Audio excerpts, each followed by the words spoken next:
and just another few lines. What is nearness? And I think it's very important.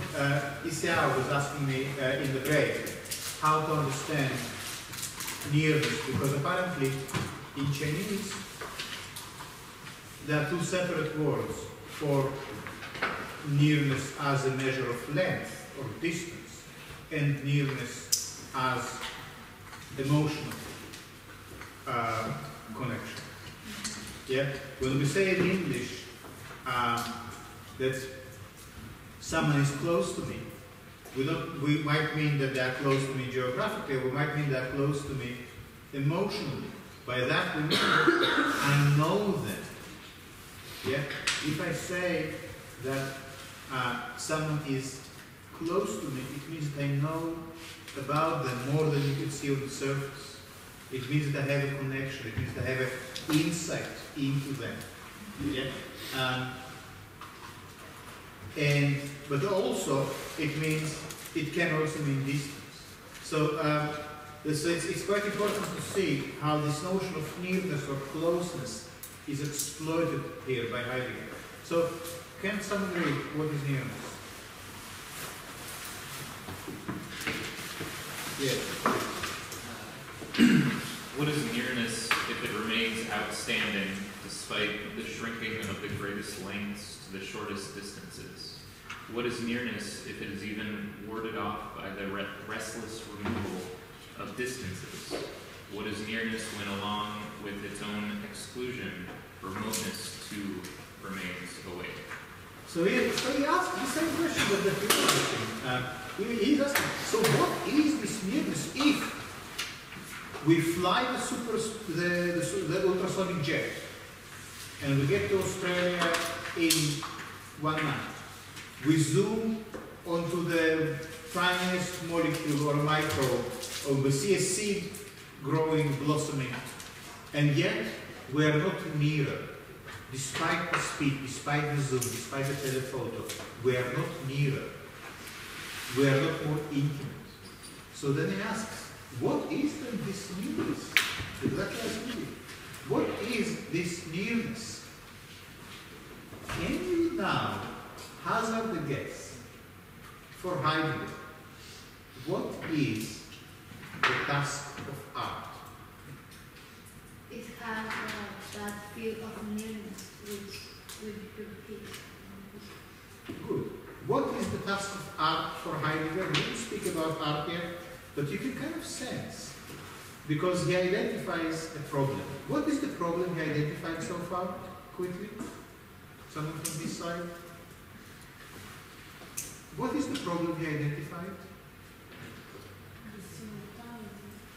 No, well, be specific, be close to the text.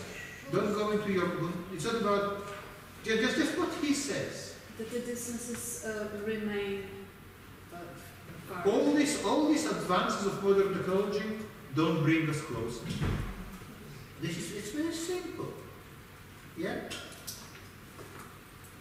We have all these technologies that can propel us forward very quickly, that deliver to us the hidden worlds under the bed of the sea, and we can look inside the volcano, whatever.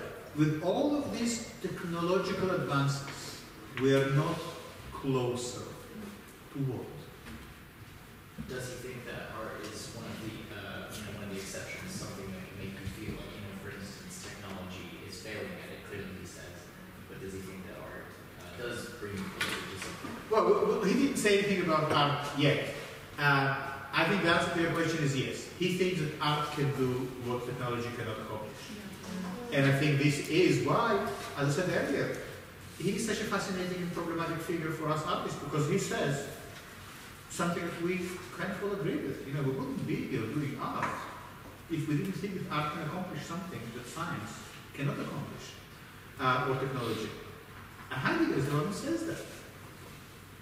Heidegger. And so that kind of really shows you it really encapsulates what we are dealing with here. The task of the artist for Heidegger, indeed, is nearness. How to make an artwork that really brings you closer. Because he says, well, if you do a stock frame animation of a seed blossoming, that might be visually arresting. It doesn't get you any closer to what happened, to how life happens is from this seed. And so the task of art becomes precisely that, this question of nearness. How do you really make work that can stand near? Now, we're still jumping ahead of ourselves. So I want now to skip a little paragraph and go to everything washes together into the uniformly distanceless. Who will read that? This is beautiful. Julie, could you read? Sorry? Oh, you're in from the phone. That might be a little painful. No, it's Everything washes together.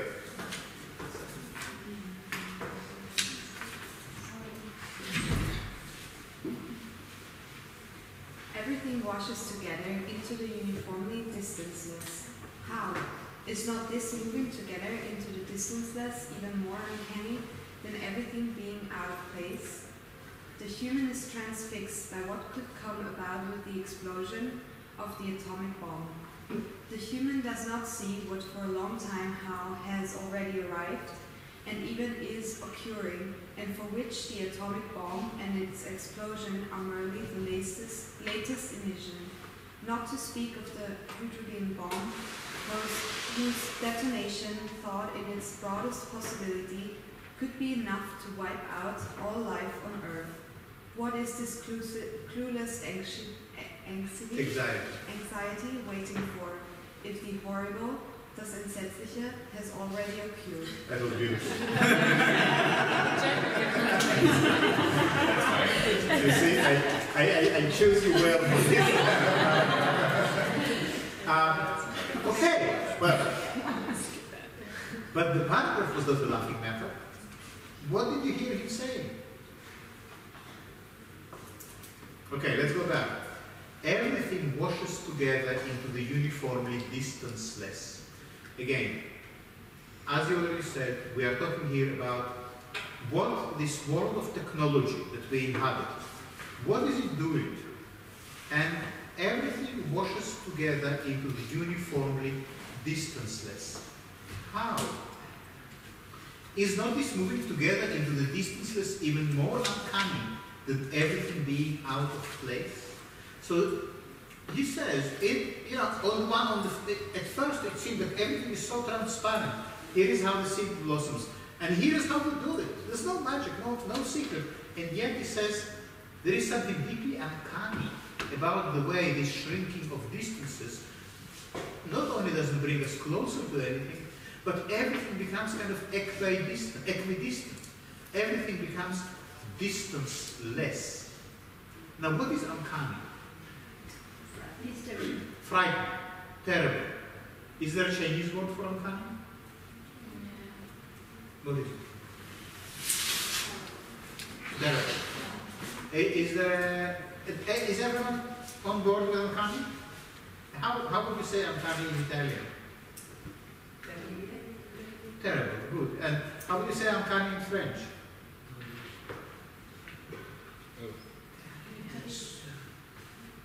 This is strange. And do you know how to say uncanny in German? Exactly, yeah, very important Freudian term. And what does it mean, unheimlich? What does it mean, unheimlich? Literally, unheimlich.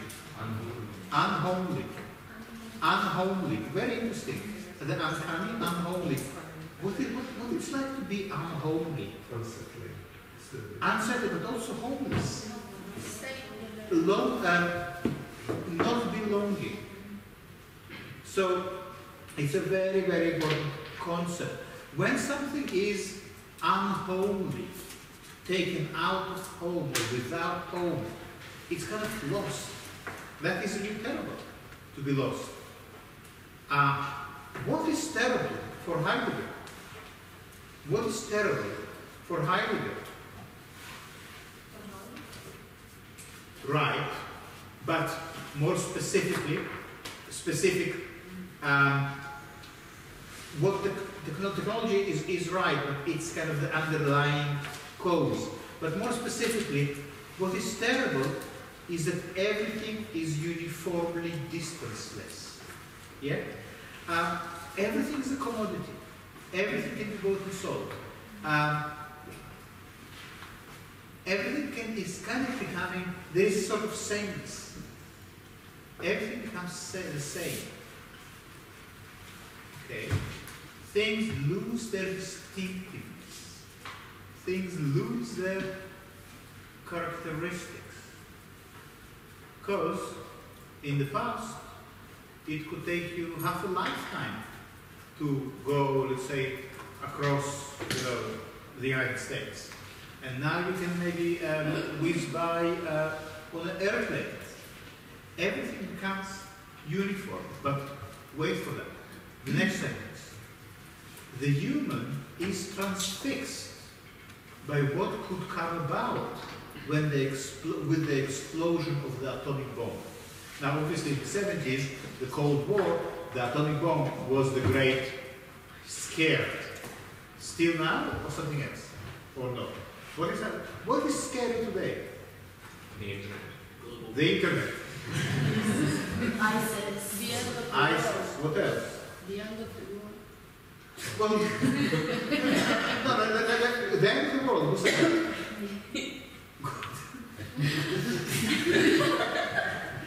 Tom Marx. Yeah, I like the conversations we have here. No, but you see, he's talking about the existential threat. And the existential threat in itself, the 70s, was the nuclear war between the two, between Russia and America. And it was very real. We had leaflets in school, how you're supposed to hide under the desk. Duck and cover, it used to be called, all this kind of training. And very terrifying BBC videos about what will happen within the different radiuses of the nuclear explosion. These days, it seems that the nuclear threat is not top dog. Maybe it gets like a bronze medal or something. But it's not the best threat. The best threat seems to be the complete burning out of the whole planet, or all the exciting of life, the resources, and everything. That is called the age of the Anthropocene. So Maria is right there. But the existential threat did not go away. It's not like now we are maybe living less in the fear of a nuclear war, and therefore we don't feel this anxiety, this sense of homelessness. Yeah? It just has a different name. Okay. So he says, in this sentence, he says, well, you're all the time so terrified of what will happen when the nuclear war will erupt. But the human does not see what a long time now has already arrived and even is occurring, and for which the atomic bomb and its explosion merely the last emission. That's enough. What does it say? How do you understand that sentence? The human does not see. So he says, you people, you are scared of the atomic bomb and the annihilation of all life that it will cause, and what you don't see is what? It's already happening. Is that it's already happening. That what does it mean to say that it's already happening? What is already happening? The destruction of. How is it happening? We spoke about it earlier. Because of our advances in technology. And what is it causing? Distances. And what is happening to the distances? Disappearing. Uniformity. Everything washes together into the uniformly distanceless. This, Heidegger says, how everything becomes the same, how everything becomes a commodity, everything can be bought and sold. Yeah? That, he says, is already the very destruction of life that the nuclear bomb will bring, that you're scared of, it is already happening in the fact that everything becomes the same. Everything becomes kind of detached from you, out there. You can reach it by plane, by fax, or by Skype. Maria? Who was this sociologist, Bauman? Bauman, yeah. Who says, I found it very, because he said about bombs, which is kind of modernism, and after postmodernism, he says the modernism is made by metal and the postmodernism by plastic, slab of plastic. So it maybe, I don't know, it could be related in some way to the fact that this kind of, this fact that we can travel or we can make more experience, and we judge our life in terms of the experience, no? Yes. The amount of experience. It leads to a recyclable sense of time. So it's not about follow a direction, but rather just going around, losing the roots, the home, as a spiral. Good. No, I want just to say this because hydrogen bomb, it's a disaster like a big narration to the sense of the history. And it tells about this fragmentation, so the metaphor of the plastic I also found very, I don't know, I found that it was matching with this argument. Sorry? I found the metaphor of the plastic adapt to, Okay. I don't know. So everything becomes kind of plastic, artificial. Is that what you're talking about? Liquefied, able to be liquefied. To be liquefied. Liquefied. Okay, good. Melt. But I think what is important here is that Heidegger started this little essay from very simple observations, really kind of innocent and innocuous. He says, look how marvelous modern technology. You can see all these things that were never available to the human eye. You can travel all these distances. And then he says, look, but all this technology and all this extra knowledge and extra speed and extra energy does not bring you closer to anything, doesn't create any connection or any intimacy. In fact, what it causes is that everything becomes the same. And he says, this is the destruction of life in operation. It is already occurring. And the bomb you're afraid of will only be the last drop or the last step in a road that started long time ago. How long ago do you think? When we got onto this path of faster, closer, more zoom, more focus, more lights, you know, when do you think we went onto this path? Industrialization. Good, yeah. Which is the 17th century, which is also Descartes, cogito, doubt. But for Heidegger it is absolutely monumental moment. He will say, you know what? Actually, it started even earlier with the Greeks, with Plato, with this notion of the idea. And what? Because we spoke about it earlier. You remember how, Carolina, you were questioning the Neoplatonism last week, yeah? And what the Neoplatonism is about, or Platonism, is about putting logical thinking at the top of human abilities and achievements. And when you put logic at the top, everything gets conquered by means of logic. Why we can fly ultrasonic jets? Because of logic, because of reason, because of our science. Yeah? So for Heidegger, that's how far back we need to go to find the point at which our relationship to ourselves and the world changed. So, is it interesting? Do you find it interesting? Yes. Yeah? So do you think there's comparison now to the whole corporation? A lot of people, it just keeps coming to my mind that people complain about the banality, the same, the way, you know, in fashion that everything's looking the same. People are complaining on this, especially artists, all the time, that everything is becoming the same. Yes. the radicals, the creators. But when we say everything is becoming the same, I also because it's becoming what exactly? Can you give me another word for this the same? What are you talking about? It's in the text. Uniformity. I want you to be more precise. When he says beyond this, fail further attest to what it shows simultaneously, display the recording apparatus itself. What is this? What is the other name for this same? Look, think about your. Why are we here? Everything is becoming. Starting with I.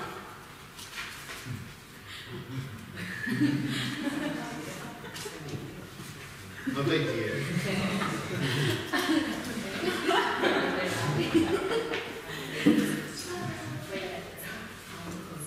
I'm so bad at playing the handman because I cannot spell, so.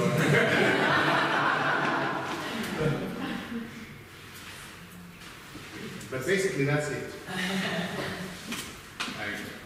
What? I, ta, ta, ta, E. Right letter? Sure. S. S. No. That's the hangman. I'm sorry, I need to have a bigger board for it. T. You get started with the vowels. A. Can I get a vowel? Yeah. There's a D. Look, do you know how to play the hangman? It's very simple. You need to start with the most common letters. Yeah? C. N. N.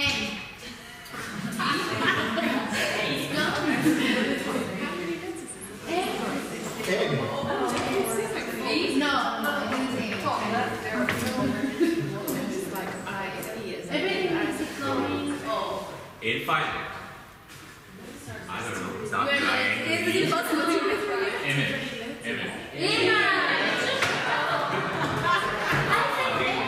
You said, apologies.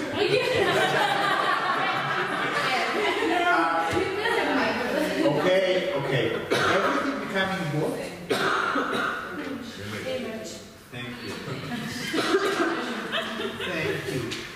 This, you see, now guys, I want you to really take notice because while Heidegger is not, well, first he doesn't talk specifically here about film. You might say, well, what that has to do with us, wanting to make art?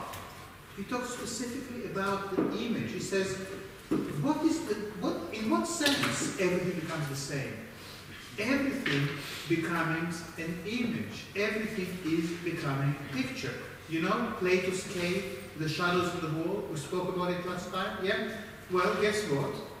As Susan Sontag says in her famous book on photography, we are still in this Plato's cave. We are still learning about the world from all these shadows. Because you go home, you switch on the TV, you glue to your iPhone. Yeah, and that's great. And everything, the amount of information I can get from my phone in a day is probably more than a scholar could get from out of 30 years of going to the library. Yeah? So it's all kind of there, all available, all at incredible speed. And yet everything becomes the same. And that is an annihilation of everything as well. When everything becomes the same, then each individualities, individual characteristics disappear. And that, Heidegger says, is the annihilation of the world which will eventually result in the nuclear bomb. But it's already started. And what is the name of this annihilation? It is the image, or in other words,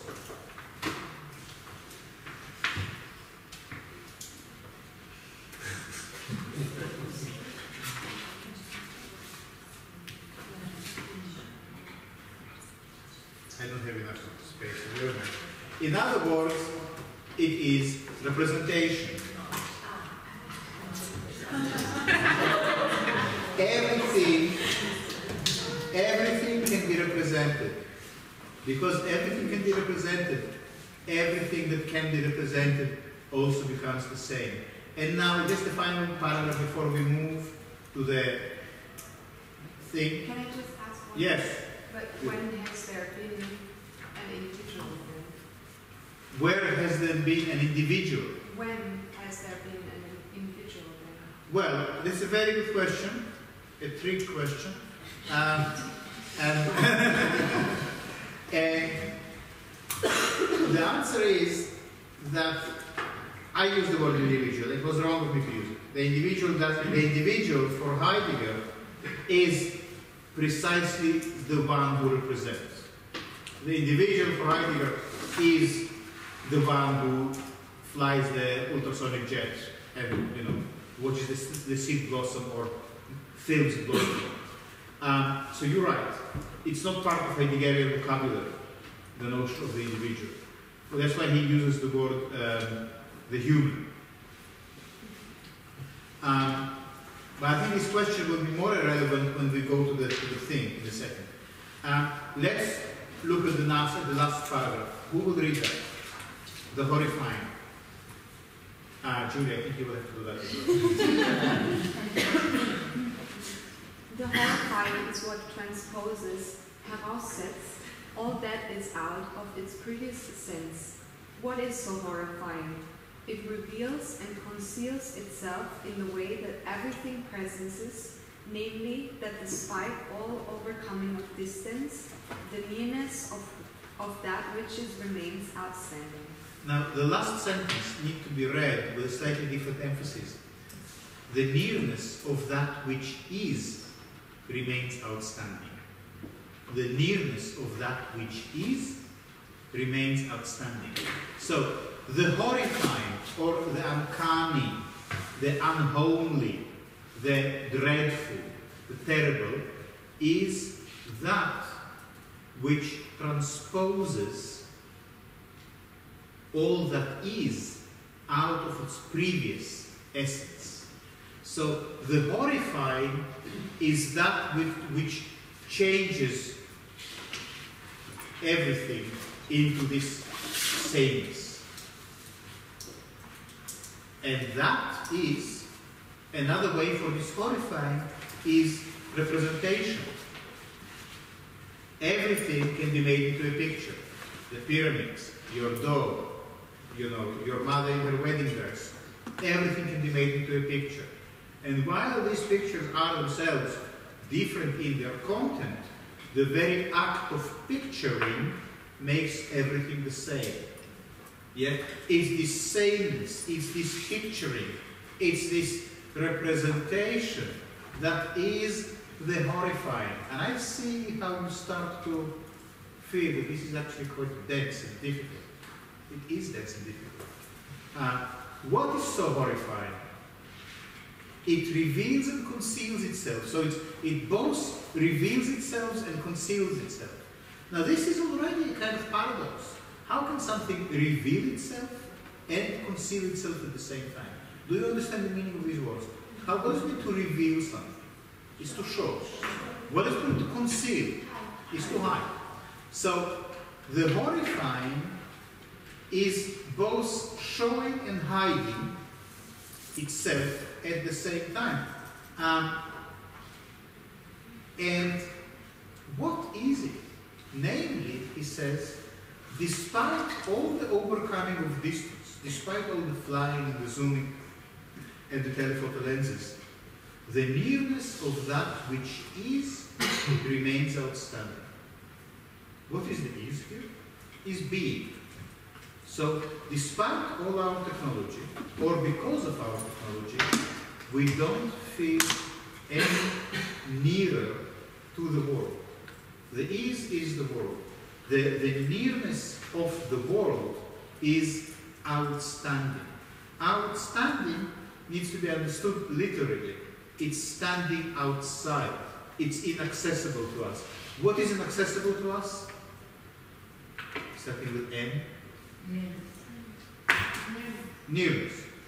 Nearness is inaccessible to us.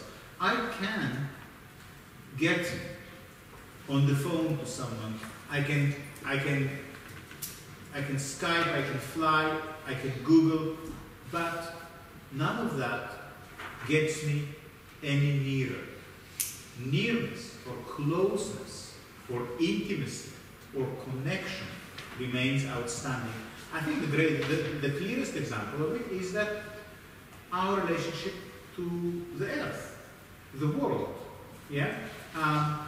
With all these technologies that are in our possession, do we feel closer to the world we inhabit? Well, many people will say no. We feel actually as detached from this world as we ever been, because we destroy it and abandon it. Yeah, we watch all these nature programs on television, so we know more about the behavior of various species than any generation before us. Yeah, so I saw documentaries about antelopes and about molluscs and about octopus and everything. Does it make us feel any nearer or feel any care for these animals? Well, no, because they get extinct at a continuously accelerating rate. So this is a good example. No? On one hand, you have all these documentaries and all these films that tell you so much about the nature. And you know, we have the nature exhibition, the Gustav Metzger that opens tonight. Yeah. So what is it? Remember nature. Do you understand now that this is a Heideggerian sentiment? Do you understand? Now you can see that actually the remember nature, remember what we forget, and what we forget, that nature is near to us. So when Gustav Metzger says, remember nature, he evokes this Heideggerian concern with how technology makes us forget. Forget what? Forget nature, forget life, forget the world, forget ourselves. Does that make sense? Yes. Any questions? Okay, now I think it's just fantastic that we have this show now, because it's really important you kind of all the time see that the things we are doing here, we're really learning the language of contemporary art. When Gustav Metzger makes his project with our students, he doesn't tell you, look, I'm exploring some Heideggerian notions and ideas. And he might not be doing it conscious, but they are there. And you now learning the vocabulary with which contemporary art is made. This notion of forgetting nature is fundamental. The whole notion of forgetting. But you see now that its origin, or at least its important iteration, is coming from Heidegger's concern with the way technology changes us and our world. Good. Can we move on from this? Yes. But after technology, we didn't get closer to the nature. But before technology, before and after, we're just on the same distance with nature. It didn't really change. Indeed, because maybe before technology, we did not destroy nature at such a great pace. Actually, he gets, later on we will read another text of Heidegger, it's called, that is about technology. And he gets into exactly that question, and then we will be able to deal, because, you know, of course there always was technology. But he says something happened with modern technology specifically, because it is all about accumulation of resources. Let's say in the past, he would say, the farmer farmed the field, used technology, farmed the field, but there was a kind of meaning, there was a relation, you had to feel connected to the earth to do your farming. You were one with the land, you had to look at the sky, you had to look at the seasons. Your own life and the life of your field were deeply connected. You had to care about the field. But now, we have this slash and burn approach. You know, in Malaysia now there are incredibly large forest fires because they need to burn the whole of the jungle to plant crops, specific crops for the petrol industry. Yeah, and Heidegger said, well, it's a very different approach because the person who burns the forest to plant the crops, it doesn't feel this connection to the field. that nurture the field and nourish it, and the field looks very good, and you look after it. So while technology was always, Heidegger says, in modern technology, which is all about accumulation and resources and making money rather than making a living, something is fundamentally shifting. Okay, now, so this essay, The Thing, tries to explain what it is that is being lost in looking at one very simple thing. We have an hour. We will do a few paragraphs. I think it's a very important text, and it's also one that you can kind of immediately use in your thinking.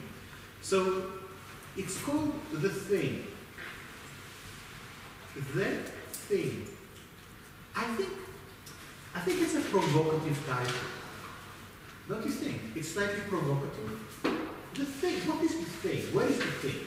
Show me a thing. It's a thing. Exactly. Yeah. The thing. I mean, what is the... Can you write an essay about the thing? What is there to say? Oh, it's a cup with info. You know, it's made of paper and plastic. Okay? Next. What other thing we have? You can have a more complex thing. It's that alien thing that attacks everyone in Antarctica. It's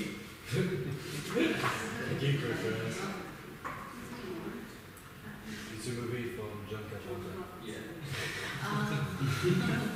So Heidegger says in the first paragraph, when it starts from, I just love the sentence, how do things stand with nearness? So we finished understanding that what we lose in our modern life is precisely the nearness to things, to the world, to nature, to animals, and it is this forgetting of nearness or forgetting of nature that is already the annihilation of us. That is Heidegger's deep existential concern. So there is an urgency to what he writes. Yeah, it's not just let's have some complex thoughts. There is an urgency to that. And how do things stand with nearness? How can we experience its essence? Well, let's go to the essence of nearness. Nearness, it seems, cannot be immediately found. Nearness, where is nearness? We sooner achieve this by considering what is in the vicinity. Vicinity is just another word for near, for something which is around us. And what is around us? Around us, we are surrounded by things that we normally call things. So he says, look, nearness is hard to find. Yeah, a good man is hard to find. Nearness is hard to find. So instead of trying to find nearness and look for it, with your magnifying glass, let's look at what is already near. But this is near. This is near. This is near. Let's look at what is already near and try to understand. Maybe there is some kind of nearness in this thing. It's clearly, very near to me. Okay. So, but strangely, Heidegger says, what is the thing? How long has the human observed and questioned things? How variously has he used them, and indeed even used them up? And, guided by such intentions, how insistently has he also explained the things that is led them back to their causes? This is very important. So, for centuries, for hundreds of years, thousands of years, we are surrounded with things, and we know everything about these things. We question them, we paint them, we photograph them, we analyze them, we use them, and sometimes we even use them up, like, for instance, butterflies or bees that are no more, or insects. People often write how, as a child, when you went with your parents on a holiday in the car, by the time you arrive at your destination, the screen would be covered with dead insects. And these days, it's clean, not a single one. Where are they all going? To pesticides. obviously. Yeah? But we use them up. Yeah? So, and that's what we do with things, with the world. We not only use it, we also use it up. And we also explain things. We explain things to children. We say, well, children, you know, this is a vessel. It can contain 350 milliliter. It's made of plastic. Plastic comes from petrol. Petrol is in the bottom of the ocean. We explain things. We tell them, you know, it has a weight, it has a molecular weight, it has an atomic weight, it has a physical weight. We explain things to children, to everyone. And we also lead them back to the causes. We explain how that exactly was made, where it was manufactured, what processes are involved, what energies. So we know everything there is to know about things. Okay? Now you already know Heidegger's tactic. You know what will come next. And yet, or however. That's it. Yeah. By the way, when you do your own writing, this is such a useful tactic, useful strategy. You don't start from what you want to say. You start from what you want to argue against and explain it as if that's what you argue for. In philosophy, it's called the straw man argument. Do you know what is a straw man? In the field, you will have a straw man who's to fend off the birds. Yeah. The straw man, made of straw. Yeah? Sorry?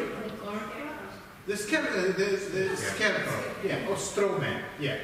So, this is called the straw man argument. You know? Good.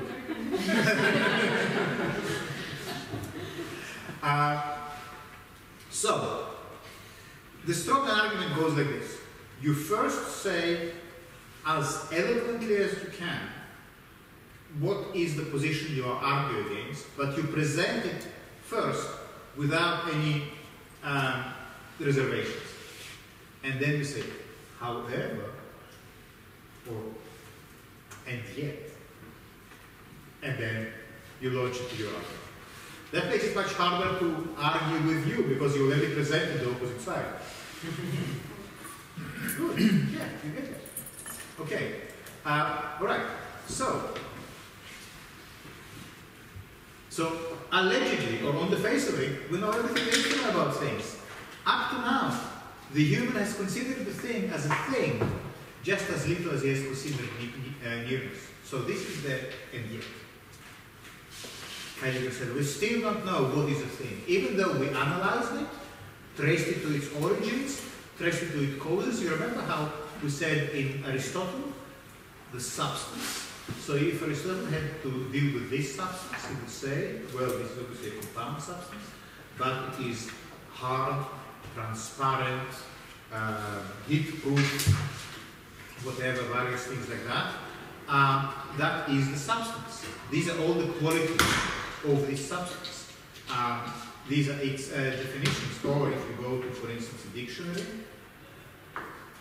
and you Google flask, a container for liquids. Okay, so what is my flask? It's a container for liquids. Flask equal container for liquids. That's how it is represented in language. Or you can take a photograph of it. Yeah? And yet, we know very little. We know as little about what the thing really is as we know what is nearness. The jug is a thing. What is a jug? I want everyone to be clear what we are talking about.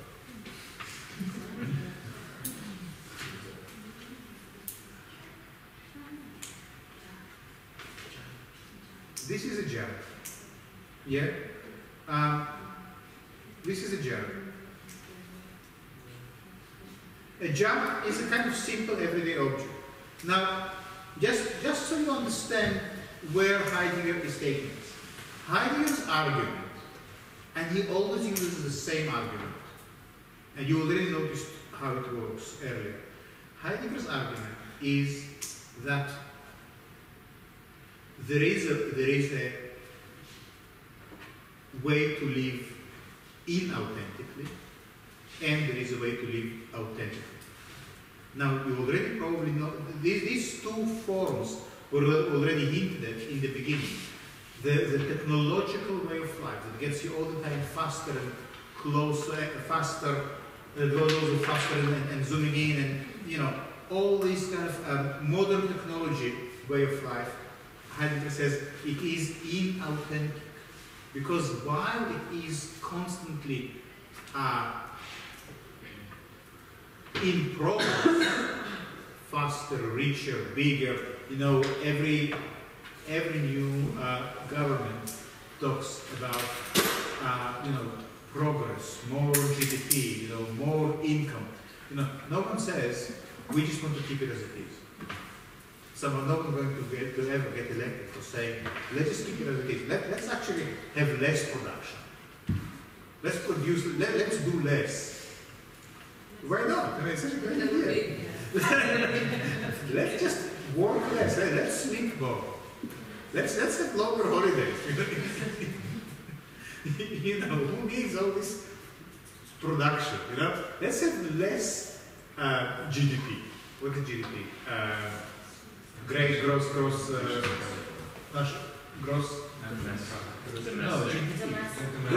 domestic product. Let's have less gross domestic product. We produce too much. We are full of stuff. Yeah, no one says that.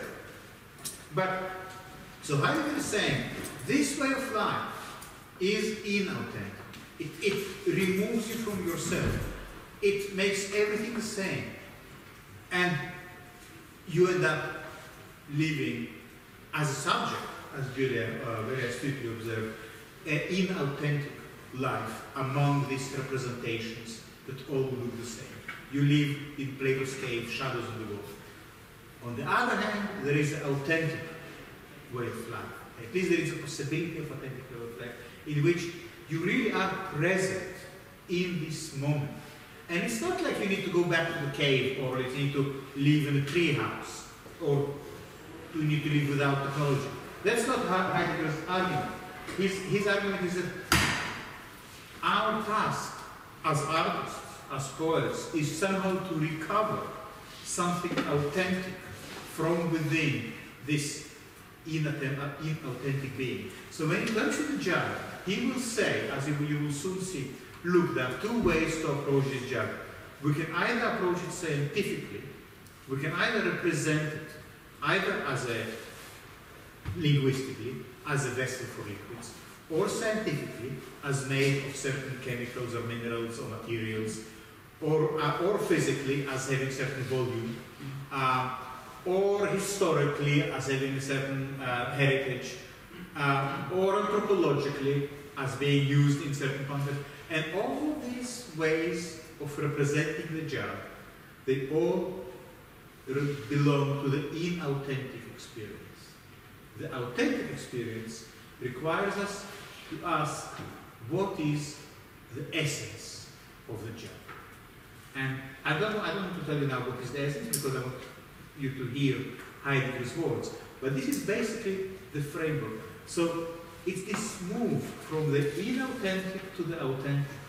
Why do you think Heidegger, and you cannot tell it from what we read so far, but later you will see, for Heidegger, poetry and art are absolutely fundamental in his attempt to recover something authentic about life.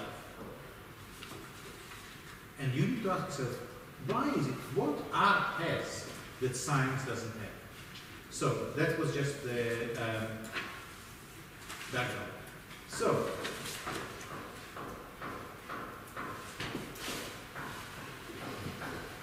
the jug is a thing. What is a jug? You say, well, the jug is a vessel. What does it mean to say the jug is a vessel? It is a definition, isn't it? It's you know, very often, it's a mistake you should never make. People start their essay from the dictionary definition. Yeah, so we don't need the dictionary definition of duration, or of desire, or of machine. That doesn't matter. Why doesn't it matter? Because the definition says that it's a vessel, that which holds another in itself. So, as you saw in the dictionary definition, a cylindrical container with a handle and a lid, used for holding and pouring liquids. Simple. So simple. Cylindrical container with a handle and a lid, used for holding and pouring liquids. Yeah? Okay. So, okay, but Heidegger comes in and says, we say a vessel, that which holds another in itself. Now, could someone take over and read? Anyone, please? Yes. Rupert? What does the holding in the jug? Sorry. What does the holding in the jug are the base and sides? Okay, yeah. Yeah, it's about the emphasis. What does the holding in the jug? Are the base and sides. Yeah? So, the base and sides, they do the holding. Okay? So, immediately, Heidegger, I mean, what are you talking about? Okay, carry on. This holding itself can be held at the handle. As a vessel, the jug is something that stands on its own. This standing on its own characterizes the jug as something independent.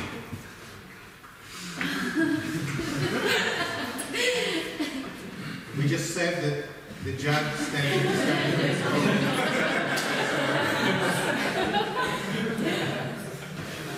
Okay. Okay. As the self-standing, You don't need to read the German.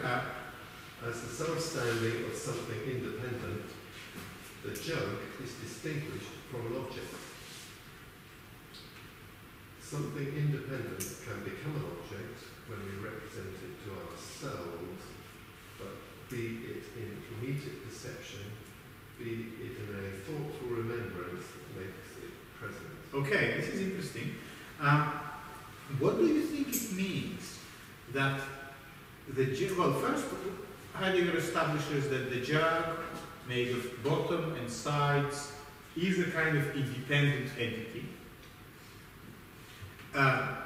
Something independent, self-standing, and as something independent, it is distinguished from an object. What does it mean, Julia?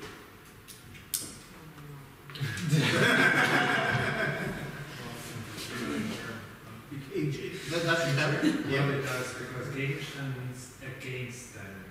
It's like kind of Re-standing. Yeah, or the opposite of standing. Against standing. Exactly. And The object. the object is against, standing against. Yeah, exactly. So it's over there. Yeah? And what does it mean, self-standing? That's the same, like self-standing. So the autonomy of the jug, its self-standing, its independence is distinguished from an object. It is always standing against something. What does it mean to say that what an object stands against? Against what? Wait a second. Against what an object stands? No. Starting with S. Good. Whenever there is an object, there always will be a subject. Yeah? Because they are linked. They are binary. If someone tells you white, you can rest assured that there is also black. Without black, there is no white. If someone tells you gay, you can be sure that there is also straight. Yeah? These are binary oppositions. They only function together. Without the idea of gay, we would not know what straight means. Why do we need the other? So we know that we are not that. Yeah? Okay, so whenever, I wanted to start developing this like musical hearing. You know how you can just tell when two strings are not in tune? And it just gets absolutely irritating if it's not. I wanted to start having this kind of feeling. Whenever people talk about objects, rest assured, they also mean subjects. There is no object without a subject. Why? Because it's only for the subject that the object is an object. And not what? And not a thing. And not a self-standing thing. What that has to do with art? Answer, yes? I mean, I was just going for the obvious, but like art isn't art until somebody says it's art. Okay. Like, you know, like subjectivity. Like the object is not an object, but it's more of how you describe an object makes it an object, rather than it actually being an object. Okay, well, the object, well, let's say a thing, a jar, becomes an object only when it is represented to a subject. So what connects? You have an object here, you have a subject here, there, and you have an object here, the flask. What connects them? Perception. No. No. Good. Say it again. Representation. What connects the subject and the object? Representation. You know this famous experiment of two hollow metal spheres with all the air pumped out of them, and the vacuum holds them so tightly that horses on both sides cannot separate them. You know this experiment? Yeah? Just to show the power of vacuum. Yeah? The vacuum here is representation. It holds the subject and object so tightly together that no matter how hard you pull, no matter how many horses pull in both directions, you will not be able to just prise open the subject and the object. Okay. You notice that representation actually made an appearance here. Something independent or something self-standing can become an object when we represent it to ourselves. So when something becomes an object, When we see it. Like a mirror. look in the text. When something becomes an object, When it's represented. thank you. Something. What does it mean to talk about an object? The moment you talk about an object, the moment anyone in your presence mentions objects, you know they talk about representation. Because only through representation can a thing become an object.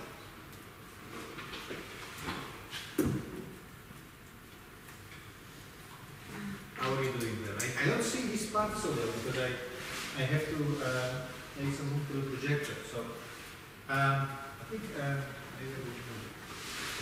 How are you doing over there?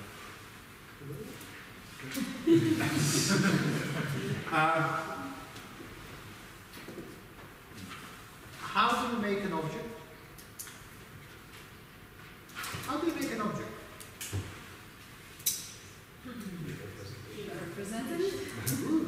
Yes, that's how you make an object. You represent it. So, this is interesting because we deal with images, because we are image people. Yeah?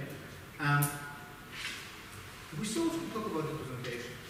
It's interesting, Heidegger shows us that whenever a representation is involved, subjectivity becomes engaged, the object appears, and what is being lost? What is being lost?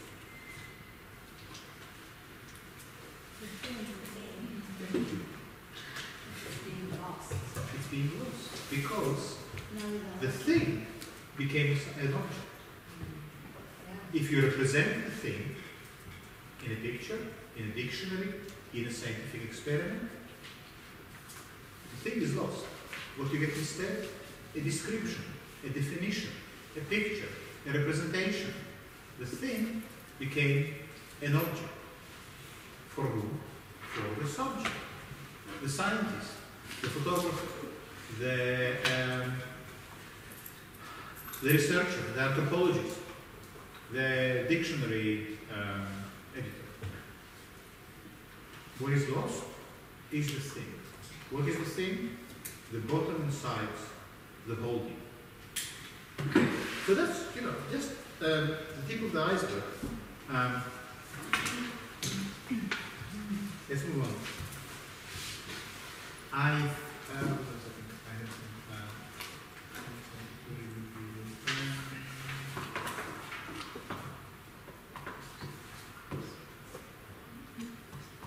Okay, here.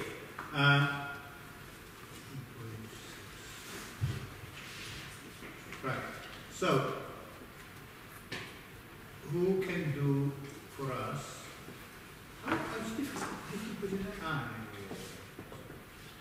Who can read for us from here? Rupert, you can very well. Can you get on? Just start from the jug remains a vessel, and I will take over the word. The jug remains a vessel, whether we represent it or not. Okay, so stop here for a second. You see, this is the objection you could have to the previous statement, that when you represent something, you lose the thing and you get the representation. The objection is, but look, whether you represent it or not, you can still put T in it. It still functions in the same way. As a vessel, the jug stands on its own. But what does this mean? That what holds would stand on its own. Does the standing on its own of the vessel already define the jug as a thing?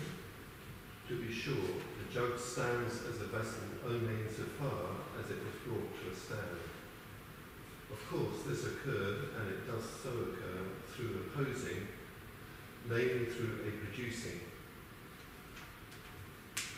The potter completes the earthen jug from out of the earth that has been specially selected and prepared for it. I think we can stop here. I think what is really, we'll move to another place. What is really important here is that, of course, the jug is still a jug, it's still a vessel, whether you represent it or not. But the question is, what does it mean to say that as a jug, it stands on its own? What does it mean that something stands on its own? I went to the place where we start to see what is Heidegger's answer.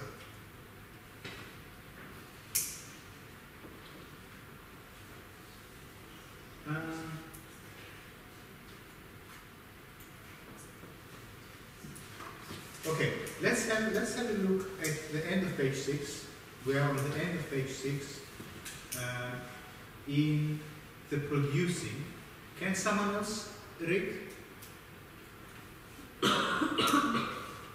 Someone can read? Okay. Producing lets the jug freely enter into its own. It's the essence of the jug's own. It's never completed by producing. That moves through is completion. I think it's completion. The jug gathers itself in what its own serve as to hold. In the process of production, however, the jug must show its outward appearance to the producer beforehand. But this self-showing, this outward appearing, the Eidos, the idea. Characterize the jug solely in the respect that the vessel itself across from the production as something to be secure. Okay, well, this is quite complicated, don't you think? It really gets difficult to understand what Heidegger here has in mind. And yet, he started from such simple question. What is this thing in front of us? That was the first question. And he said, well, obviously it is a jug. It has bottom and side and holds liquid. But it immediately got complicated when he said, well, as a thing, it is independent. But the moment we represent it to ourselves, the moment we already describe it as something that has sides and bottom, we already started to describe it, to represent it. We already made it into an object.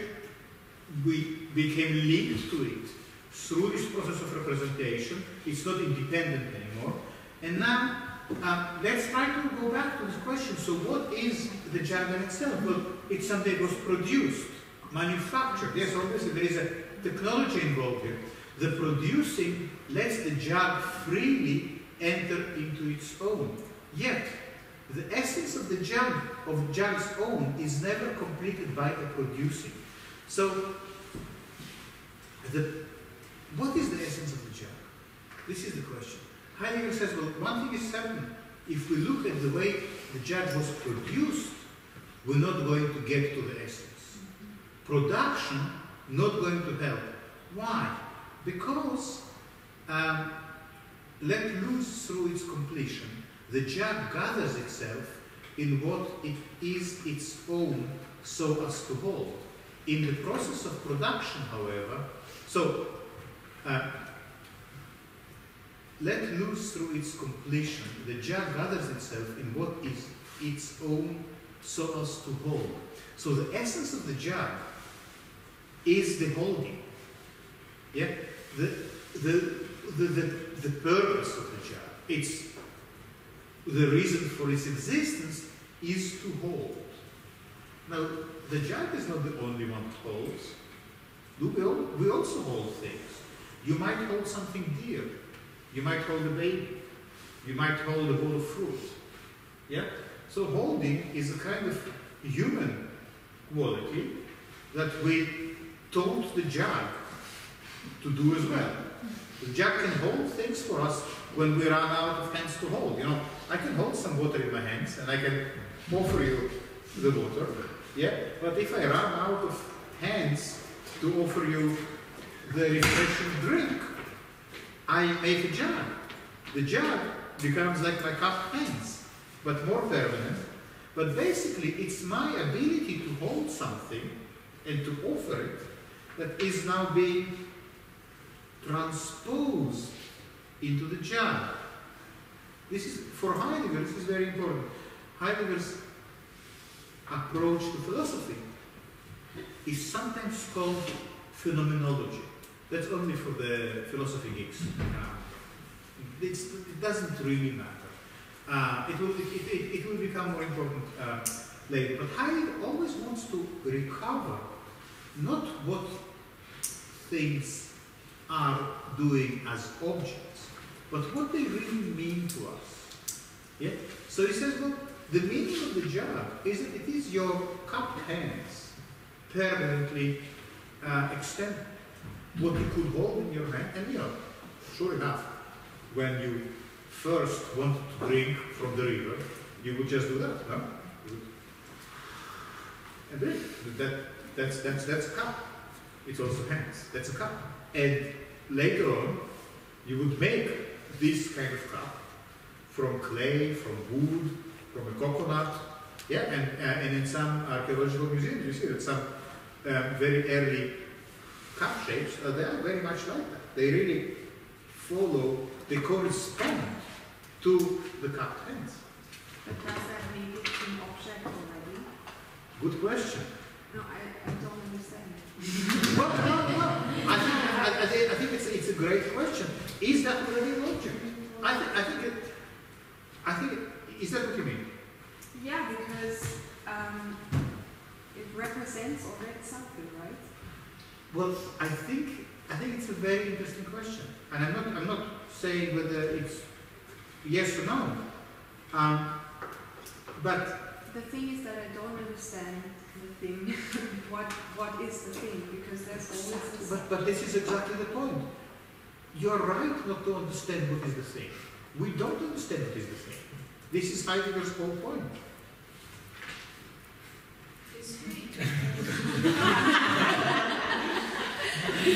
Look, one second, Alexander.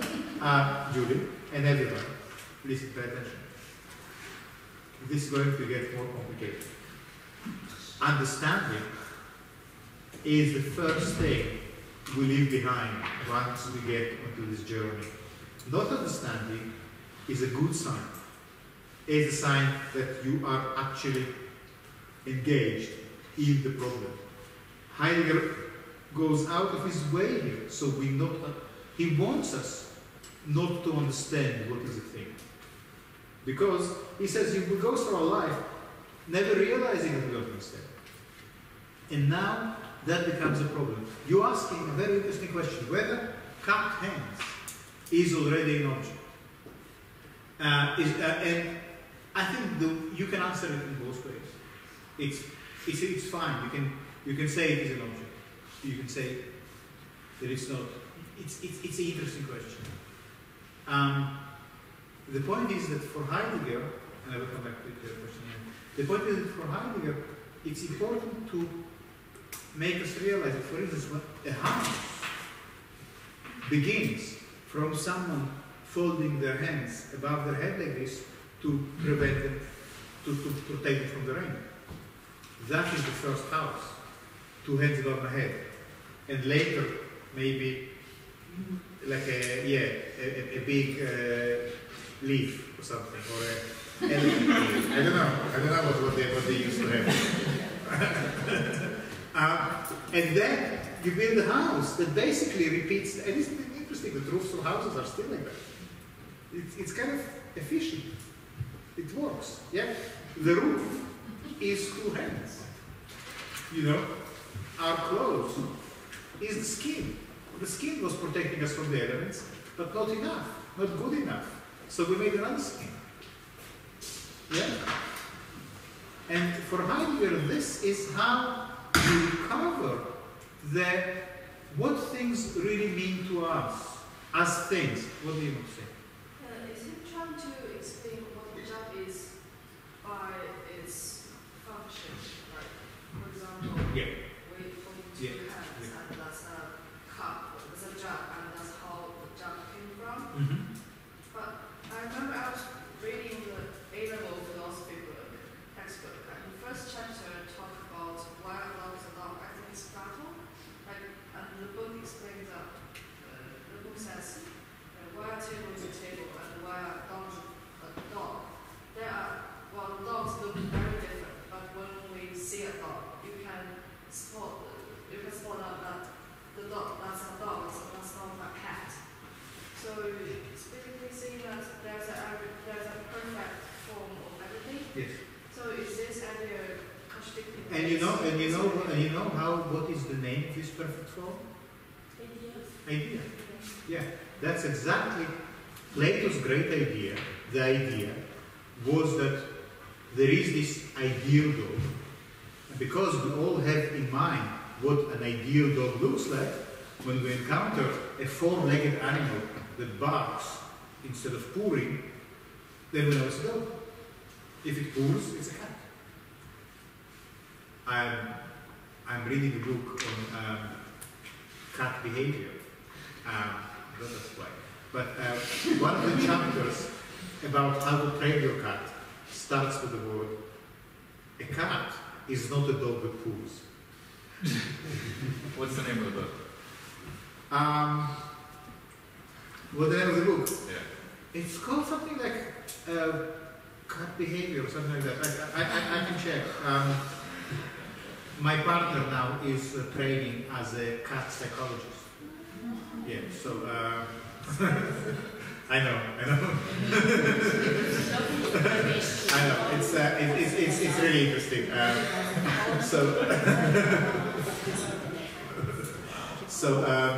But I can find out. But I think this is exactly, and you are so right, Alexander. This is exactly how we used to think, or we thought for 2,000 years. And Heidegger says there is another way. There is another way. The question is not what is the definition of a dog. Let's say a cat that barks, or a 4-legged animal that barks, you know, and makes smelly poo. It's another. The question is not what is the definition of the dog, but what is a dog mean? What does it mean to you? Maybe it means to you friendship. Maybe it means to you love. Maybe it means to you, I don't know. It's what it means to you that matters, not how you will define something. Yeah? So it's shifting the focus from how something is defined to how something is used or how something works. Now, so the essence of the job is in keeping something like this, in cutting, in preserving, maybe in offering. We'll come back to that later. But the point is that in the process of production, however, the jug must show its outward appearance to the producer beforehand. So, in order for the potter to make a jug, he needs to have this image of the jug in advance. That's a bit like what Alexander is saying. You need to have this ideal form of the jug in your head to make the jug. You need to know where you are going with this lump of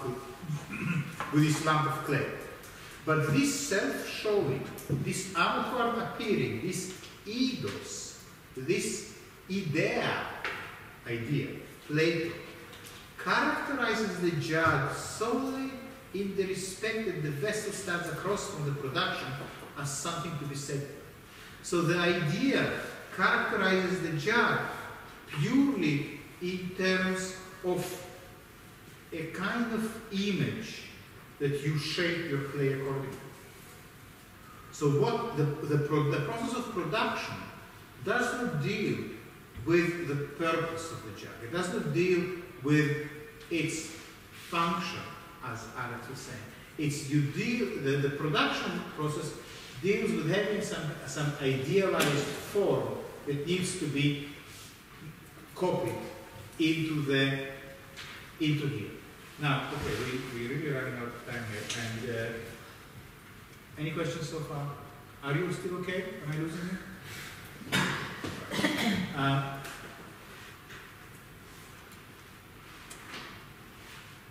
So could you replace the jug with an image, for instance? That's exactly what I would like you to do. Yes. Yeah.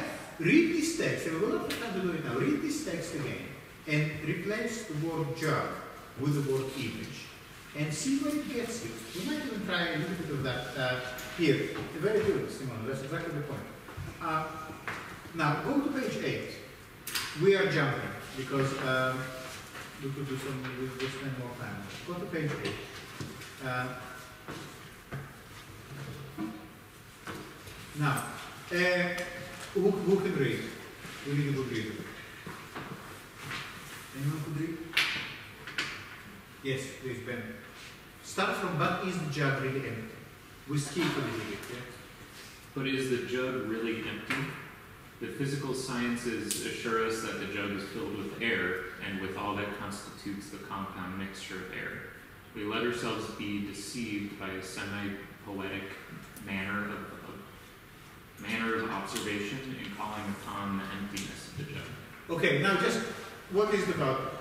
Previously, we didn't read. Heidegger is saying, well, obviously, the jug is empty. Before you can pour, let's say, wine or water into it, the jug has to be empty. But, he says, from the point of view of physics, the jug is never empty. The jug is full with air. And when you pour in wine, you replace the volume of air with the volume of wine or water. Yeah? So there is a kind of replacement here. And that's what the physical sciences will tell us. So we let ourselves be deceived, he says, by a semi-poetic manner of observation. Now, let's carry on. But as soon as we leave this aside, But as soon as we leave this aside, so as to investigate the actual jug scientifically and in regards to its actuality, then another state of affairs shows itself. If we pour wine into the jug, we merely force out the air that already fills the jug and replace it with a fluid. Viewed scientifically, to fill the jug means to exchange one filling for another. Okay, and so scientifically, the jug was never empty. Yeah, there is no such thing as an empty jug. So, but is there such thing as an empty jug? So I want some water, and I've been like walking in the fields for a day, coming home, really thirsty, and I want some water, and what happens? I ask you for the water, and you tell me the jug is empty. So are you wrong?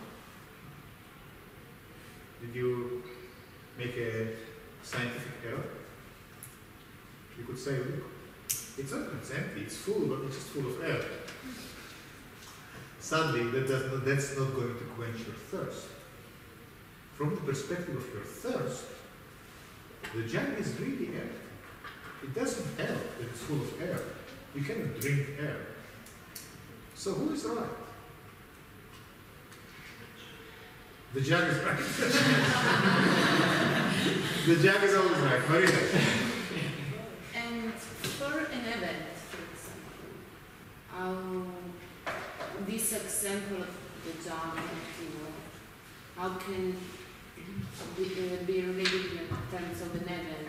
If there is an event and I am the subject, we perceive the event, is the event the jug or the jug without air? I don't think I can answer it now, because it will take us away from this text. But I think the question that you ask now about the event is deeply relevant. Maybe you can later explore it with Dario. Yeah? But I'm not going to answer it right now, this question. You might want to write it down and bring it back later on. Because I want to... Heidegger doesn't talk here about the event. So I want to state what the text is demanding of us. So it is quite complicated. I want to draw your attention to this notion that from a scientific perspective, the jug is never empty. From the perspective of your thirst, it is empty. This is empty. Yeah? And who is right? Just point of view. Okay. Whose point of view? Well, like if there's What? Science. Okay, from the point of view of me, of my thirst, it's empty. From whose point of view, it's not empty? Whose point of view is science? I mean, what science has a point of view? Since when science has a point of view?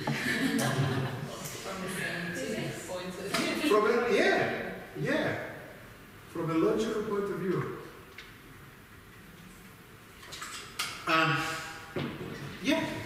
Scientific point of view. I mean, what is it? You see, Heidegger, with very simple means, shows how our own experience, our own kind of habitual, reliable understanding of the world is full of paradoxes. For a physicist, the jug is never empty. But the same physicist can one day reach for a bottle and find it's empty. Yeah? And for Heidegger, no prize guessing what Heidegger thinks is the authentic way. So you have two ways. One way says always empty. Sorry. One way says always full. Water, air, wine, Cabernet, doesn't really matter. Always full. Blood, Another says either it has something in it or it's empty. So one of these points of view is authentic, and another one is inauthentic. Which is which? What do you think? Is the science right? Or is the thirsty man right? What do you think Heidegger thinks? Is the thirsty person. Yeah. Why? Let's move on. The suppositions of physics. Viewed scientifically, to feel the jug means exchange one feeling for another.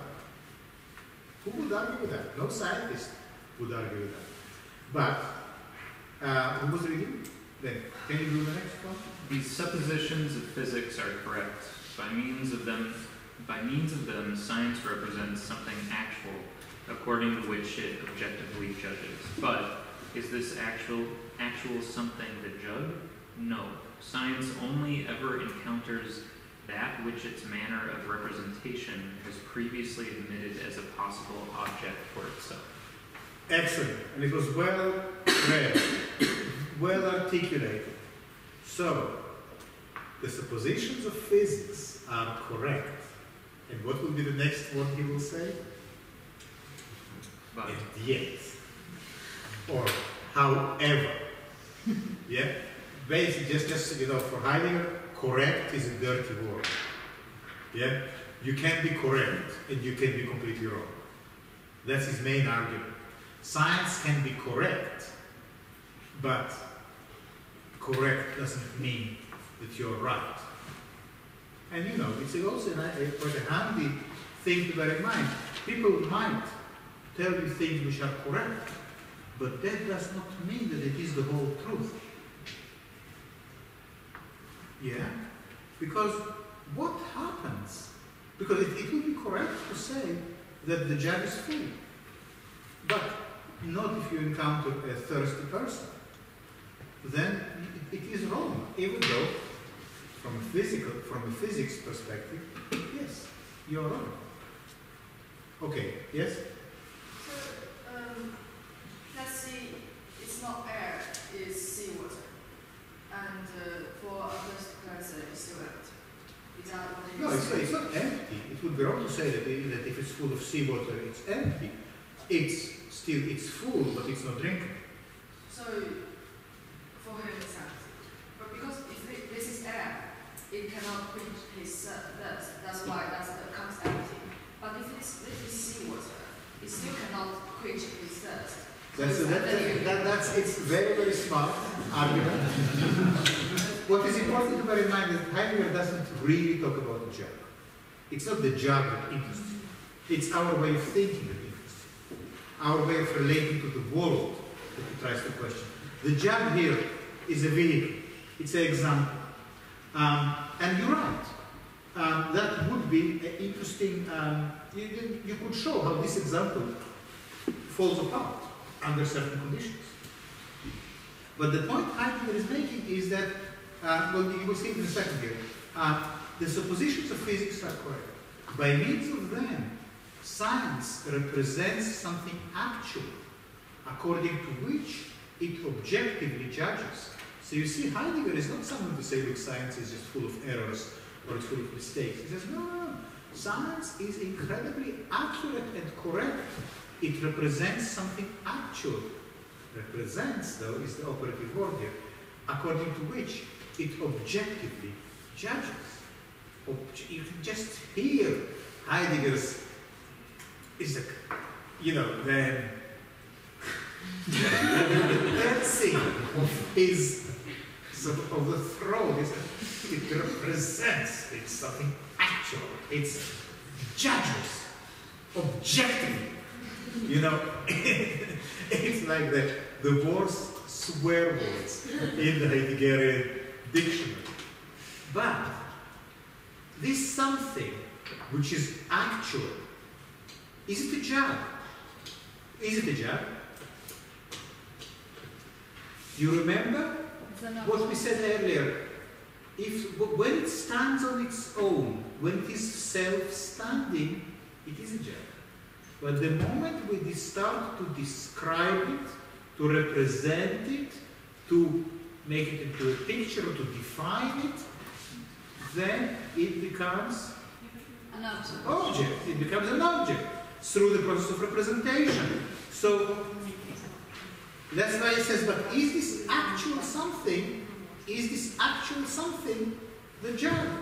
No. Science, and this is a lovely sentence. Science only ever encounters that which its manner of representation is previously admitted as possible object for itself. Then. It's very similar to the text we read for the nothing brief, right? It's Yeah, talking about that's right. That's science right. is only concerned with the things it's concerned with. So what Heidegger says about science? Science can only encounter something that its own method allows it to encounter. Yeah? Which means, well, it's a kind of like, you know how a sieve operates. So you know what is a sieve? If you cook pasta, you have a sieve, yeah? It's like this. It's colander, yeah, but it's like this pot with holes. Yeah? The holes can be of different sizes. So let's say,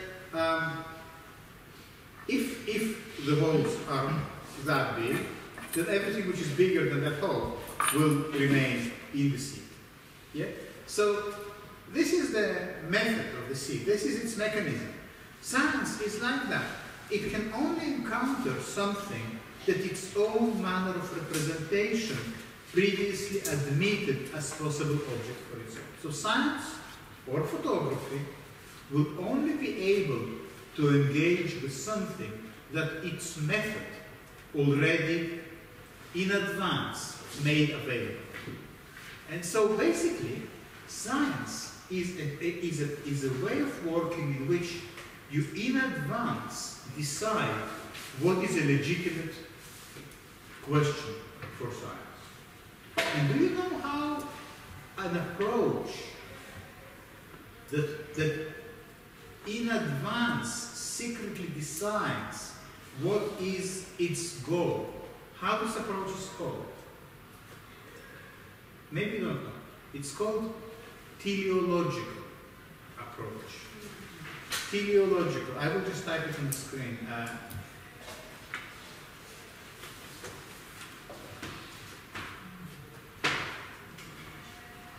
And I think you will even have a nice Wikipedia article about it. Teleology is a reason or explanation for something in function of its end, purpose, or goal. Yeah? And the normal way you will encounter it is telos. Telos. Yeah? Now, this is very important. So, what is telos? You have a seed. Let's say you have an apple seed. You plant the apple seed in the ground. You know the time you can see? You water it, and after a few years, an apple tree blossoms and grows, and you have all apples. When you plant the seed in the ground, the tree is already presupposed. There is a connection between the seed in the ground and the tree. And it's unbreakable connection. This is teleological. This is the beginning presupposes the end. Now, let's say you don't want an apple tree. You want to plant the seed, but get out of it a Maserati sports car. That's not going to happen. If you plant an apple seed, you're only going to get an apple tree. But what if you don't want an apple tree? What if you want to do something else? You know, a bicycle. Not going to happen.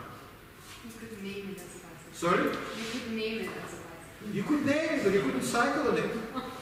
Now, the real point here is this teleological way of thinking, when the beginning presupposes the end, means that you only have one way of developing. If you are an apple seed, you know that you're going to become an apple tree. Which might be great if all you want is to be an apple tree. That also means, by the way, that if you are born working class, then you will end up working class. If you are born a slave, you will grow up to be a big slave. But what if you don't want to be a slave? What if you want to be an artist? Telos not going to take you there.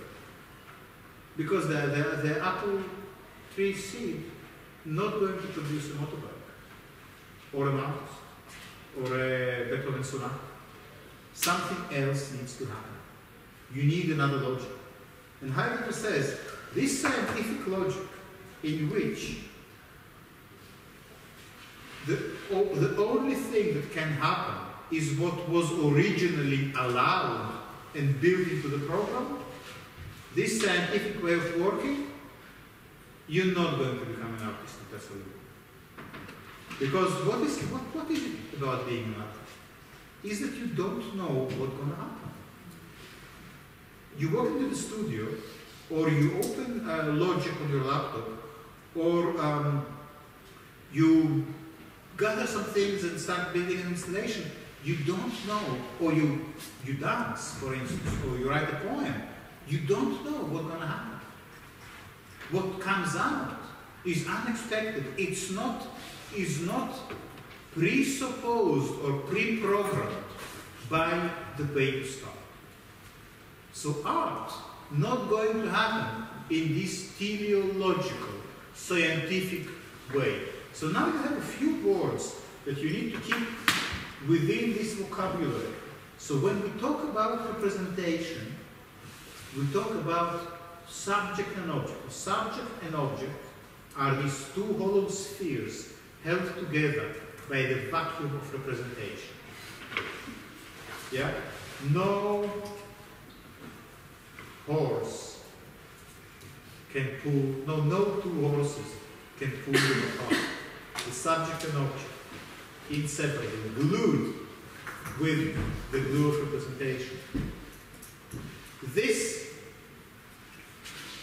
assemblage, subject, object, representation, we encounter it in many different places, how two things are held together by a process. So, for instance, Mathilde, you once brought to the class your mocha. The mocha coffee maker. Some of you are not familiar with it, but in this mocha coffee pot, water goes at the bottom, coffee goes in the top, and then you put it on the fire.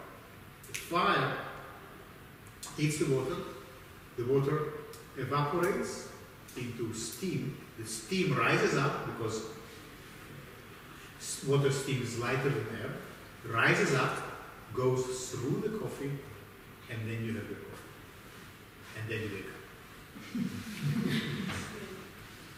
So you have a kind of, it's a similar process. Your brewed coffee is presupposed by this process. Yeah? And you need the fire. I mean, so the fire here is like the representation. Yeah? The coffee, water, on their own, no matter how long you're going to keep them together, not going to produce coffee. They are in these separate containers. You light the fire. This is the method, the presentation. It percolates. It comes up. And then you get this mixture of the ground coffee and the water and the fire. And it's called dialectics. We'll come to that later. This is teleological thinking. Now, of course, while Heidegger is deeply concerned with this way of thinking and opposed to it, he not for a second undermines its power. It's incredible. If you want to make coffee, that's how you do it. If you want to grow an apple tree, that's how you walk. But if you want to make an art object, this scientific, rational, representational way of working, not going to help.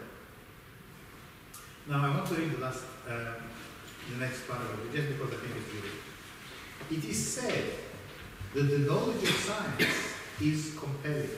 Compelling is irresistible, is seductive, is just compelling. Certainly. But what does this compulsion consist of? In our case, in the compulsion to relinquish the jug filled with wine and to put in its place a cavity in which the fluid expands. Science makes the jug thing into something negligible, insofar as the thing is not admitted as the standard. So he says, well, obviously the power of science is overwhelming. Science is compelling. What compelling means? Much stronger than that. Iron. It has a allure, it's like a magnet. You know how a magnet draws a piece of metal to it? The magnet compels the metal, compelling. How would we say compelling in Italian? Irresistible? Yeah. Irresistible, that's good. Irresistible is good. How do you say compelling in German? Yeah? I think irresistible is good. Like, it's compelling is good. You don't have a choice. It compels you. Now, science is compelling, but what? What is so compelling about science? What this compulsion consists of? In our case, the compulsion is to ignore, to relinquish, or to ignore, to forget that the jug is filled with wine, and to put in its place a cavity in which fluid expands. So from the science perspective, it makes no difference whatsoever whether the jug is filled with water, with air, with blood, or, I don't know, with scraps of paper. It does not matter. It's a cavity in which certain volume expands. Yeah? So that's the scientific approach. Heidegger says that when this approach is allowed to take hold, then the jug itself, as the vessel of the wine, becomes negligible. It becomes unimportant. So from the perspective of the science, whether it is a jug of wine you bring to a wedding party, or to, let's say, a sacrificial ritual, or whether it is a jug of water with which you wash the legs of the traveler because you want to welcome them into your heart, you know, that is completely irrelevant from the perspective of the science. It only wants to know what is the volume, how much it expands, and that's it. So the thing itself, from the scientific perspective, is already annihilated. That's why Heidegger could say earlier, the nuclear holocaust you're talking about, it is already happening. You already don't have a jug. Because, and I'm just going to move forward and to page 11, because I think we really need to get there. So what really is it? What really is it that we are talking about? So, the essence of the jug, as we said earlier, is this holding. Yeah, this holding. Look on page 10. Are you still okay for a few more minutes? Good, thank you. But I think it's just important to bring it to a close. We're so close for you to sense the essence of argument here. So the jug holds, and when you hold something, you can also pour it. Yeah? So if I have a jug of wine, I could go around and pour into all your cups. I can gift you some of my wine. Yeah, I can invite you to. What happens when I pour wine into all your cups? I share something with you. Didn't we talk about sharing earlier? It's like a selfie. There is a kind of, you know, when I pour wine into your glass, it's not only that I transfer a volume of liquid from one vessel to another. I also invite you to get drunk with me. I invite you into a different mental state. I open up a kind of a possibility of intimacy. Maybe I want to have a heart-to-heart conversation with you. I invite you into my house. I share with you some of my precious possessions. Yeah? That's what happens when you go around your guests and you pour wine into, and isn't it interesting? Even now, as the host, you will do that. You will pour the wine. You will not want the guests to just take the bottle and do it themselves. There's some meaning in pouring the wine into everyone's glass. You say, look, I'm sharing with you some of my nourishment. You're getting closer to that. Close to what? Closer to your guests. You are close to that, yeah. But also, you're giving something. It's a kind of gift, no? When you are my guests, and I'm giving you some of my wine, it's a gift. You know, it might not be a great gift, but there is a significance to that, you know? Now, Heidegger says all of that gets completely lost if you look at what is happening from a scientific perspective.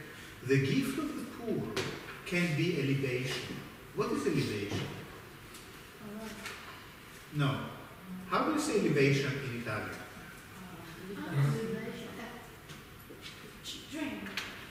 It's a, no, libation. When you do a ritual, and for instance, in the Greek mythology, in the Greek religion, you would do sacrifices for the gods. You would sacrifice a cow, or you would sacrifice a chicken. An offering. You would also offer to the gods some of the wine. So you would pour some of the wine on the sacrificial stones. This is a libation. It's offering. That's right. Yeah. Offering. It's a very good word. Yeah. So in the gift of the wine, in the gift of the poor, there is the offering. There is water. There is wine to drink. In the water of the gift. So now we're not even talking about the wine. We're talking about the water in the jar. In the water of the gift, there abides the spring. The spring is the water spring. Yeah? So I had to go to the spring in the mountains, fill my jar with cold water because I knew that you are coming and you had a long journey and you are thirsty. And when the weary travelers arrive at my door, I give you this cool spring water. Yeah? And I say, come here, you know, you are welcome. There is water, there is wine to drink. In the spring abides the stone and all the dark slumber of the earth, which receives the rain and dew of the sky. So the water of the jar that came from the spring, and the water from the spring came from the rain, and the rain came from the clouds. Well, you didn't enjoy with the classes, no? The whole sort of circle of water in the world, yeah? It evaporates, it forms a cloud, it rains down, and all of that, I think, that it all contained in the water of the jar. So the earth, the water, the sky, they all, they abide in the wine that you're offering, in the wine that I'm offering you. There is the fruit and the sun, of course, and the wine in which and there is the nourishment in the wine, the nourishment of the earth. The earth can nourish the grape with all the necessary nutrients to produce the delicious Pinot, and the sun and the sky are betrothed to each other. So in the wine, there is the sun and the grape and the earth and the water. It's all these kind of forces of nature are kind of concentrated in the wine, and in the gift, in you gifting the water of the wine to the guests, in this gift of the wine, there also is in each glass the sky and the earth. The gift of the poor, however, is the juggle of the jug. In the essence of the jug, there abides earth and sky. So what is the essence of the jug? The gift of the poor, to pour something. Yes, sorry, I'm pouring something out, to pour. The gift of the poor. In this gift of pouring the water out, or the wine out, the essence of the jug is being disclosed. The essence of the jug is not how many cubic meters it can hold. It's not what is its molecular weight. The essence is the giving. The giving of what? The giving of the earth and the sky. Because that's what makes the liquid, the nourishing liquid that will be in the jug. The gift of the poor, and this is, I promise you we'll finish within 5 minutes. The gift of the poor, the libation, is for the mortals. To whom you give the wine? To mortals. It quenches their thirst. It enlivens their efforts. It heightens their sociability. You know what happens when you drink?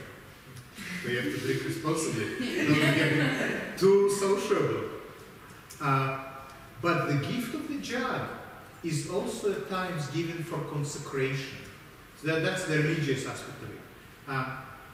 And so here you have the essence of the jug. The gift of the jug is that the very when you cup some water in your hands and you offer it to someone, you're making a gesture, you offer something, you make a connection, you reach to another person who might be thirsty, who needs water, you help them through a kind of a difficult patch. Somehow, this notion of giving and sharing is contained within a jug. But we need to understand that it is very specific to the jug, the notion of the holding and the sharing. If, let's say, Heidegger wrote about a hammer, then the hammer is maybe not about the preserving and the gifting and the sharing of the wine. The hammer has other qualities, perhaps about building a home, creating a shelter, protecting from the elements. So it's not that these qualities are universal. The jug speaks about the gift. The selfie speaks about the gift. The selfie speaks about sharing. I'm just throwing it out there because you need to write your own Heidegger's thing. You know, or you need to understand how he speaks about your practice. Yeah?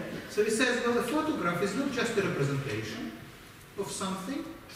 It's not just an object represented in a picture. It's also sharing in the gift of the photograph. So there is some friendship about it, some reaching out to another person, some connection, some network, some sending away. Yeah?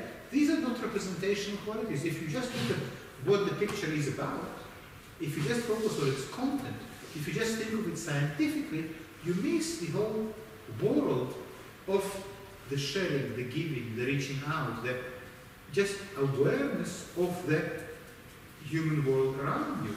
And Heidegger says the giving is for the mortals. And then he says the mortals are humans. The mortals are humans.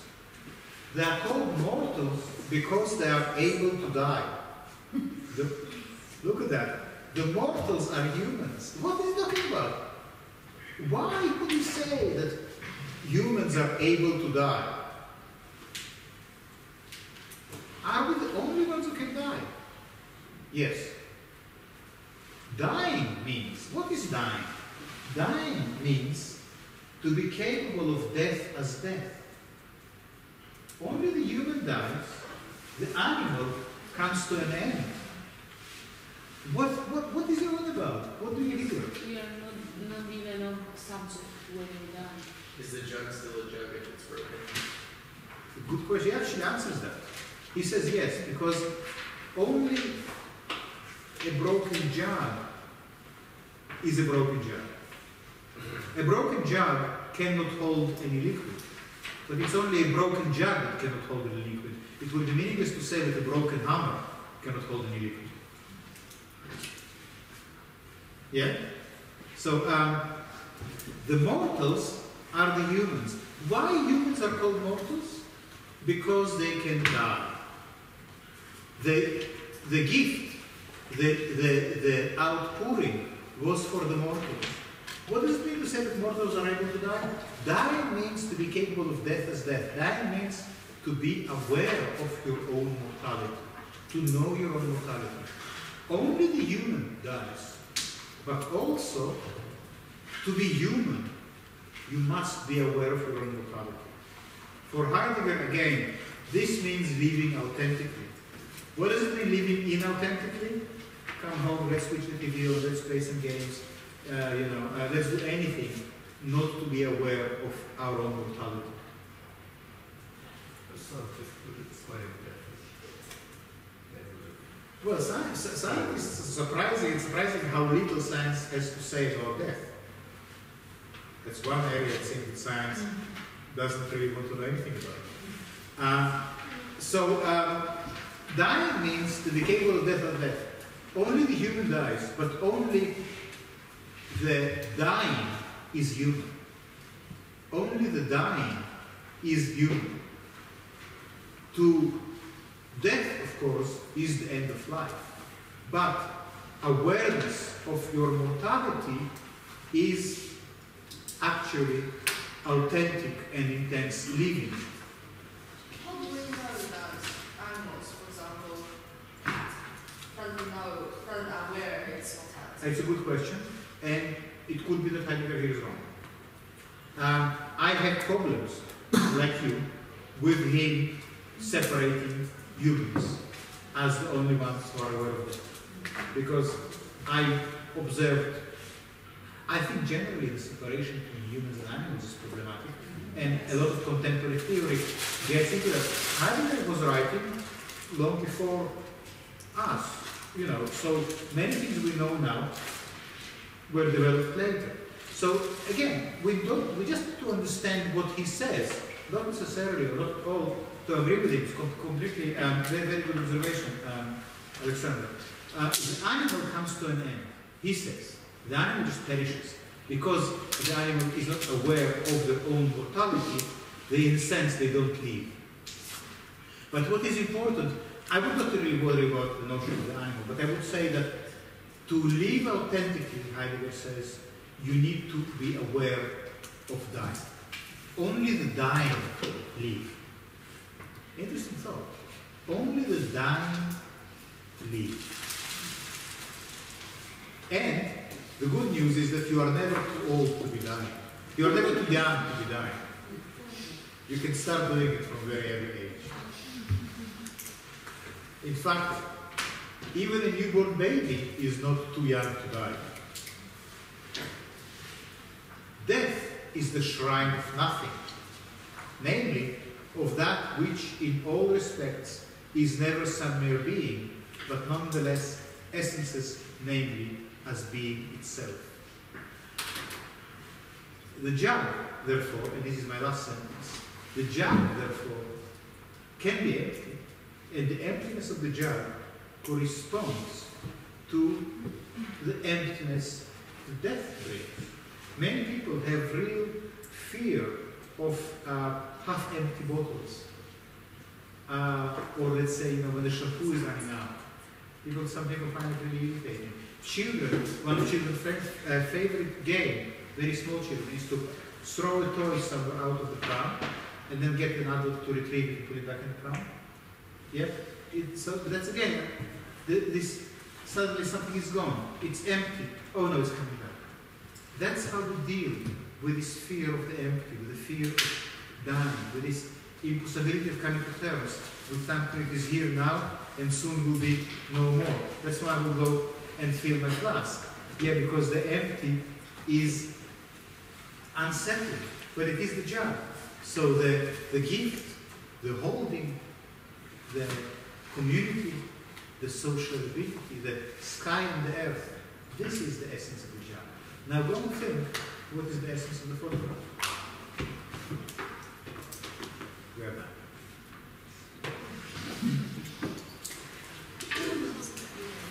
There's something on the calendar about 3D printing intro talk with David Moore.